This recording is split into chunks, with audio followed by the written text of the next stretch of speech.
So the second lesson that I'm doing for today is more of a deep dive into the more challenging aspect of the book of Joshua.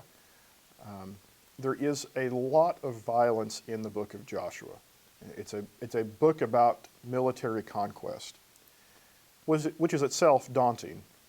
Add to that it's military conquest that is done in obedience to the instructions of God. At least that's the way the text records it. So it's very challenging then to ask the question at the end of Joshua, what did we learn about God from this story? It's easy if the question is, what did I learn about history?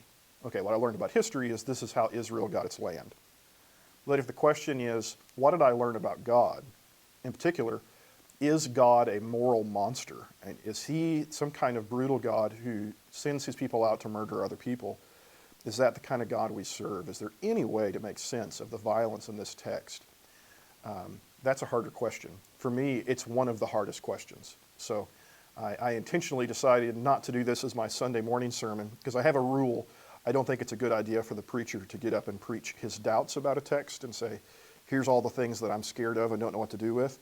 I mention them because I'm honest, but at the same time, you don't come to church to hear me tell you, I don't understand this. So what I decided was to do a secondary sermon where I just give you the best I can do with this question that haunts me a little bit. And at the end, it's not going to settle it. I don't know anybody who's just completely settled in their mind if they're honest with these stories. Worse, it's going to come up repeatedly in the Old Testament. I'm not going to stop every time there's a violent story in the Old Testament and do this. So this lesson throughout our Gospel Project treatment of the Old Testament is just going to be my reference. If something violent happens, if Saul slays the Amalekites, or if you get around to reading Psalm 137, or any of the other really violent passages in the Bible, I'm going to refer back to this one, and it's going to kind of serve to explain my thinking on some of that as it goes on in the Old Testament. That as Christians, we find it makes us queasy, and for good reason. What's the problem? Well, the problem is, first of all, what we know about God is the general rule, the rule we thought was ironclad, is thou shalt not kill. We read that in the Ten Commandments in Exodus chapter 20 and verse 13. We can argue a little bit about the exact word. King James says, thou shalt not kill, which is a lot of people learned growing up. ESV probably more accurately says, you shall not murder. I don't think even that commandment was a universal prohibition about all kinds of killing. But at the very least, taking innocent life was prohibited, and maybe more, but at least that much. Furthermore, when you read about God, he is especially defensive towards the undefended, about those who are defenseless. So killing children is especially vile to God.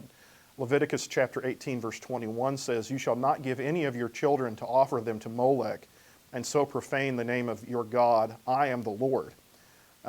Molech is an ancient god who had a kind of a furnace in his belly, and the way the idol was constructed, and would have these outstretched arms. And then to worship him, you would literally make child sacrifice. You'd put an infant in his arms, and it would be consumed by the fires of Molech, and that's how you worship Molech. God says, I can't think of anything worse than that, right? Don't dare do that. Don't ever sacrifice children in that way.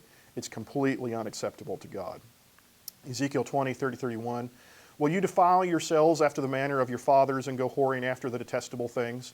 When you present your gifts and offer up your children in fire, you defile yourselves with all your idols to this day. And shall I be inquired of by you, a house of Israel? As I live, declares the Lord God, I will not be inquired of by you. In short, if you think offering